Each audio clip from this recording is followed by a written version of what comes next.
that can be very devastating for the child, also for the parents, and they need specialized help. I have a stepdaughter who had a severe traumatic brain injury over 10 years ago, and it's still devastating and overwhelming at times, and we needed that help.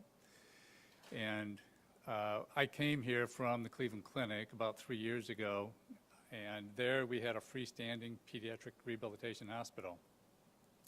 Very small hospital, but it was totally geared towards helping kids improve functionally from whatever disability they had.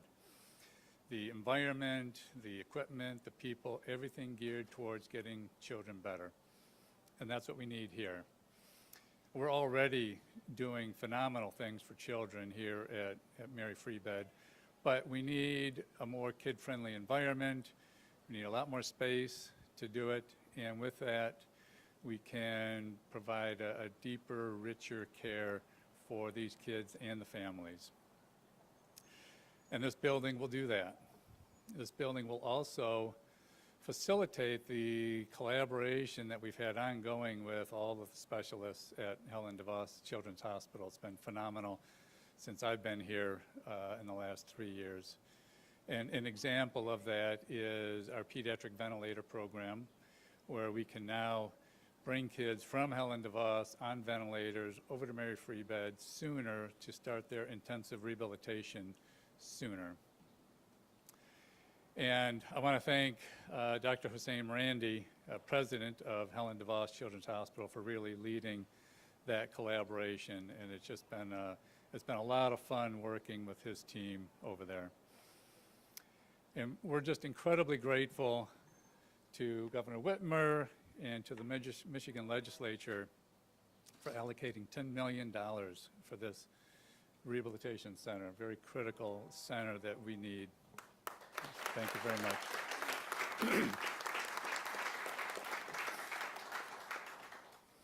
And now I want to introduce our next speaker, who has benefited from therapies here at Mary Free Bed for all of his life, and also happens to be a very good goalie.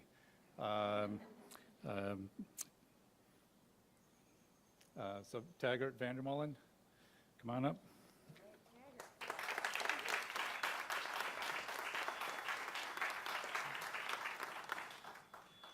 Hi everyone, I am Taggart Vandermolen.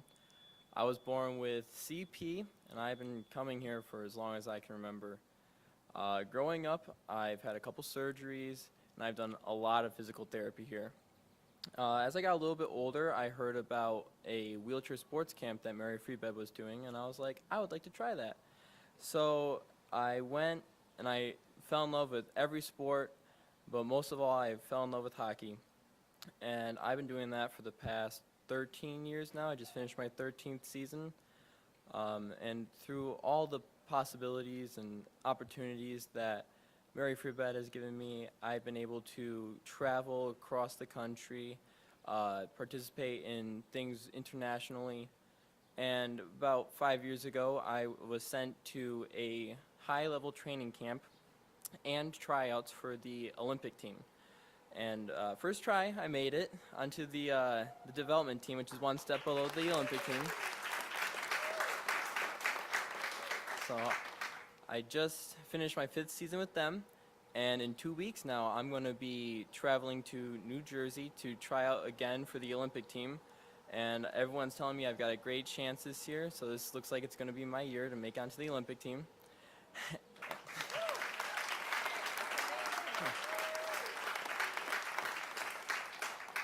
None of this would have been possible without all the help I've had from Mary Free Bed. All the therapy that they've given me has made me a lot stronger, not only physically, but mentally and emotionally.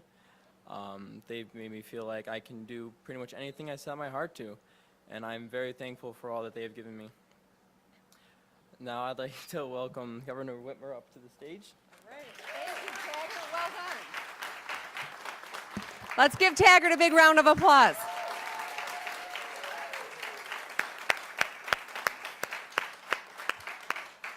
Well, I asked him right before he spoke, I said, are you ready? He's like, oh yeah, I got this. So maybe Taggart will be in this position at some point after his hockey days are, well, maybe his professional hockey days are behind him. But anyway, thank you so much, all of you. Thank you for hosting me. Mayor Bliss, thank you for your partnership. Dr. Henry, thank you so much for the work that you do. And Taggart, thank you for inspiring us all this morning.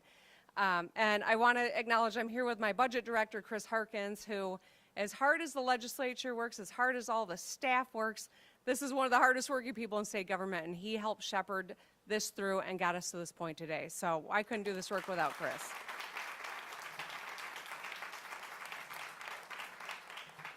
And I want to share with you, it was a surprise to me as we were touring the facility to run into a friend of mine from Lansing who was here with her son. And I think it just goes to say, every one of us knows someone who is going to benefit from this investment in Mary Free Bed. And every single one of us should always remember to see the humanity in one another and to make sure that our work represents progress and moving forward and supporting people. So today I'm really excited to be here at Mary Free Bed to celebrate this fourth bipartisan balanced budget. This one done even before the July 1 deadline. It's not to my desk yet. I was hoping to sign it while I was here. I'm still waiting on it. But as I mentioned, as hard as the legislature worked in those final days of getting the budget done, their staff showed up before them, stayed after them, and then there was a holiday. So I know they're working hard, and I'll be eager to sign it probably in the coming days. But we wanted to keep this event so that we could highlight some of the really important, wonderful things that we were able to accomplish. So this fiscally responsible budget brings the Rainy Day Fund, so this is our budget stabilization fund, to an all-time high of $1.6 billion. It pays down billions in debt and secures the retirement of Michigan State troopers and hardworking public servants. And best of all, it doesn't raise taxes by a dime, and it was delivered on time. And I want to thank my Republican and Democratic partners in the legislature for working with me to get this done. So today I want to focus on the omnibus state budget. That is the budget that makes all the investments outside of education. The school aid budget is different. And so this is the budget that invests in everything from workforce development to public safety to public health, infrastructure, and so much more. Later this week, I will be signing the education side of the budget to improve every child's in-class experience, to recruit and retain the best educators, and to build up our schools. So there's a lot to celebrate in the work that we have done, especially when you think about in May of 2020, we were projecting a $3 billion deficit. Now we've gotten historic investments done without raising taxes, and we've left some resources on the balance sheet so we can continue our work. So it's a lot to celebrate. Now I know you all would love for me to give you a 60-minute keynote address on revenue sharing. Okay, maybe there's only one person that would like to hear that, the mayor. But I'm going to keep this short and straightforward. In simple terms, this budget really makes huge delivering on the kitchen table fundamental issues by investing in people, unleashing Michigan's potential, and funding key projects. First, let's talk about people. This budget makes a real difference in people's lives. Two top-of-mind priorities for every single Michigander are public health and public safety, and this budget makes historic investments in both. As a former prosecutor, public safety is a core issue for me, and I'll continue to work with anyone who wants to solve problems and keep families safe in their homes and on our streets.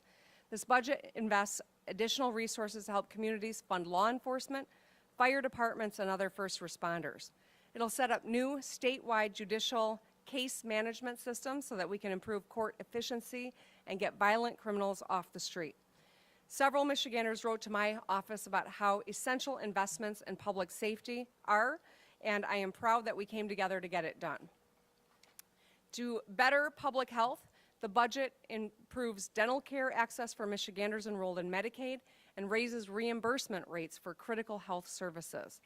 Britta from East Lansing wrote to my office about the importance of dental care, and she said, inadequate access to dental care can impact people's self-esteem, working choices, or desire for education, not to mention their physical health. No one should feel limited by their smile or lack of. Our budget also speeds up lead service line replacement so that people can get safe drinking water, seals 182 abandoned oil and gas wells, cleans up contaminated sites to reduce environmental pollution of our land and water, And another key element of this budget is focus on mental health. We all know that that's a critical need across our state. We know that it's just as important as physical health, but it's often, care for mental health is often inaccessible in Michigan because there are not enough beds or appointments for patients or just not enough providers. That's not a unique problem in Michigan. Nationally, this is a struggle, but we're making steps to solve it. This budget makes long overdue investments in both expanding capacity at behavioral health facilities and building new state psychiatric facility and offering loan reimbursement for behavioral health providers so we can lure more people into providing this critical service. And now I want to highlight the budget's investments in Michigan's potential. So with investments in workforce programs and economic development, this budget will power small business growth and uplift every region in our great state. To continue growing Michigan's strong workforce, the budget funds the Michigan Reconnect and Going Pro, which are two successful programs that will help Michiganders on a tuition-free path to higher education or skills training, and it'll help businesses develop high-skill in-house talent. There's so many inspiring stories across our state of people who are able to chase their dreams because of the Michigan Reconnect, and today I want to share one more. And I got to tell you, I run into people all across our state. 170,000 people have signed up for these programs, and I meet them in all my travels. I heard from a guy named Brandon from Holly, Michigan, and saying that this was the difference between struggling to make ends meet and getting a good paying, in-demand job in IT, which we're all looking for, by the way. So I'm proud that Reconnect has been fully funded in our budget and will continue to make a difference in people's lives. The budget also invests in food and agriculture economic development so that we can attract jobs in these key industries and fund the Office of Rural Development. I established this office to connect rural communities with workforce, education infrastructure, and connectivity to meet their needs. And we're also kicking off the Buy Michigan campaign to support Michigan-grown and raised products, funding our iconic Pure Michigan campaign to promote tourism and bring visitors to local economies. Michigan has the second most agricultural diversity in the country. It's a huge point of pride for us. We can feed the world from Michigan, and investments like this are how we do it. And finally, the budget will help job seekers and small businesses with open positions by reducing barriers to employment that keep people out of workforce because of transportation barriers or childcare barriers and more. Michiganders work hard. When we support their grit and determination with programs and investments that channel them effectively, there's really no limit to what we can do. I got a note from a woman named Virginia in a small town of just over 200 people in the Upper Peninsula, much smaller than Grand Rapids. She wrote that any item that makes a better life for anyone impacts every one of us. And finally, I want to talk about projects. This budget makes investments in that Michiganders can see and use in buildings and facilities to serve the community. There are several notable projects across the state. The state psychiatric complex that I mentioned earlier, a new state public health and environmental lab, and a new veterans home in Marquette, Michigan. We are modernizing Michigan's armories, and we're funding transformational cutting-edge initiatives at our universities that will spur innovation and save lives. And this includes dairy barns and greenhouses at MSU, an electric vehicle training and deployment center at the University of Michigan, and a cancer institute at Wayne State. So this budget funds several projects in West Michigan. In Holland Township, we will fix a pipeline. In Battle Creek, a river restoration project and improvements to the Binder Park Zoo. In Muskegon, investments to redevelop the 3rd Street Wharf and restoration of the Channel Lighthouse.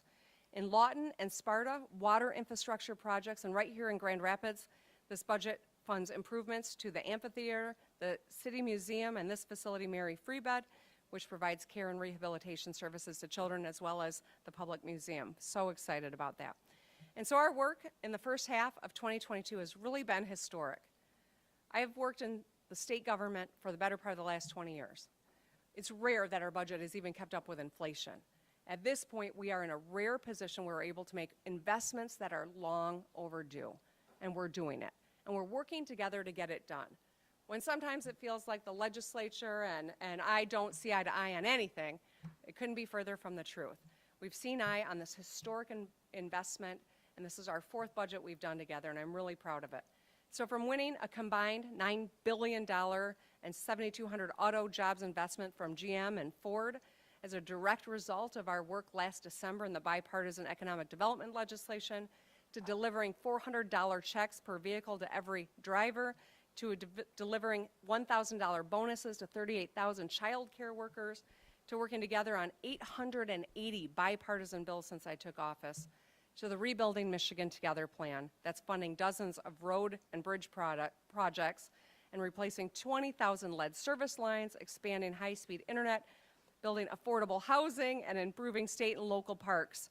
We're proving in Michigan again and again we can get things done when we work together. So what's next? Well, this is a bipartisan budget I'm proud to sign, but to ask an age-old important question, what's next on tap, right? Well, right now, Michiganders are facing rising prices in the grocery store and all facets of life. And so even after the budget, the state of Michigan still has billions of dollars we've left on the balance sheet. I think it is time for us to work together as when the legislature gets back to Lansing so that we can put money back in people's pockets. I've proposed a number of ways to do that, from eliminating the retirement tax to supporting inflation rebate, to which would be a $500 check, to increasing the earned income tax credit, which would help 730,000 working families. Our collaboration has gotten us to this point. There's more yet to do, but this is a moment to celebrate. And I'm excited that Representative Hood is here. I'm so grateful, Tina, that you are here, and all the leaders that have joined us today. Being here at Mary Free Bed really clarifies why we do this work. Every spreadsheet, every policy memo, every negotiation, all our work in Lansing is about delivering real results for Michiganders, especially for the kids like the ones that are going to be served right here at Mary Free Bed. This program offers comprehensive rehabilitation services for kids ranging from infancy to, I don't want to hang out with you, Mom. I'm not sure what age that is. I'll have to go back and think about it. But they serve Michiganders from 81 of our 83 counties, including nearly 6 in 10 kids who need inpatient rehabilitation. And today, because of this budget, they'll continue to have the resources to grow, to thrive, and to continue to serve our kids. So thank you all for being here. I am so proud of the budget that I'm going to sign soon, and I'm glad you're here. Thank you.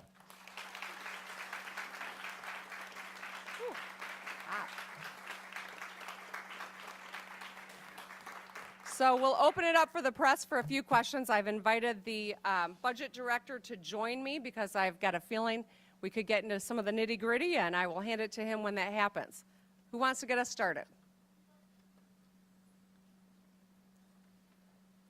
Okay, this never happens.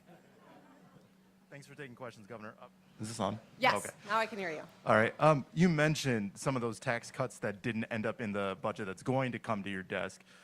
Where do you see yourself in the legislature in terms of negotiations? Is it something that's close that can be passed in a supplemental in the coming weeks when the legislature gets back, or is it something where there's still like a lot of ground to make up in terms of negotiations? I think there's a lot of negotiation ahead, but we have signaled that we're all interested in giving people some inflationary relief right now. My goal is to make it so that it can translate quickly. I'm not interested in something that's going to happen next year. People need help now, and we've got the resources to do it. You know, our credit rating got upgraded by 2 agencies in the middle of everything else that we've had to navigate. It's a remarkable thing, and we are in a position where we could provide some relief. I'm eager to do it. I proposed a number of ways to do it. The legislature has some ideas about how to do it. We just need to get to the table and try to hash those out. So I'd love to get it done before Labor Day, but I'm not going to put a phony timeline on it. My door is open. I'm eager to get to the table and get that started. Thank you. If you want it. It's warm in the sun. I have a question. It's more about the hospital that's been proposed. Does that have to get like a state certificate of need approval and whatnot? And where in the process of all that is this project? Kent, would you like to tackle that one? It is in process. The answer is yes. we have to go through that process still. Okay. Could you talk at all about just the timeline for this project? And 60 million total, 10 million's been secured. When do you, what's the timeline for moving You forward? bet. Yeah. Our hope is to secure all the public and private funding we need, private being those from foundations and individuals and individual families, by next year. And then we would hope to start construction by the end of next year. It's about a 2-year project after that. So we have ways to go. Very good. Any other questions? All right, I guess we wore you all out. Do you have one more? Thank you. Okay, Yes, thanks sure. for taking questions, Governor.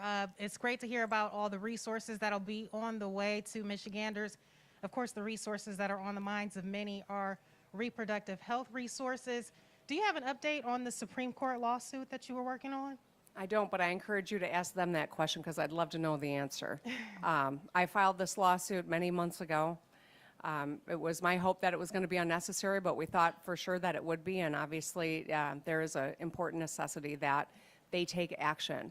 I'm so excited that the organizers and stakeholders were able to turn in a historical record high number of signatures yesterday to amend, to go to the ballot and let the people weigh in, because we know 70% of the people in the state support a woman being able to make that choice, even if it's not one that they would make themselves. And so I think that it's really important that our Supreme Court still does weigh in, despite the fact that we've got an injunction at the moment and that it will be before the voters in November. Time is of the essence. I know our providers and people across our state want to know have clarity on what the law is, and that we've got these rights that have been there for 49 years continue to be protected by our state constitution. Perfect. And just a quick follow-up question, Governor, if you don't mind. I understand that there was a letter sent to the president encouraging him to support over-the-counter birth control. Do you have a comment on that, or do you believe that that's something that we'll be able to achieve in Michigan? You know, of course I have a comment on that. I sent the letter yesterday because I think it is really important. You know, we won the headquarters of Perigo here in Grand Rapids over another state, and part of the conversation that I had with the CEO was because we were making decisions based on science. And I think that that's something that is worth noting. I was so pleased to see that they are moving forward asking for FDA approval to sell birth control over the counter. It's my hope that the Biden administration can continue to encourage the FDA to move swiftly on this. I think that it would be really important for women and our families. Thank you, Governor. Thank you. All right. Thank you, everybody. Have a great day.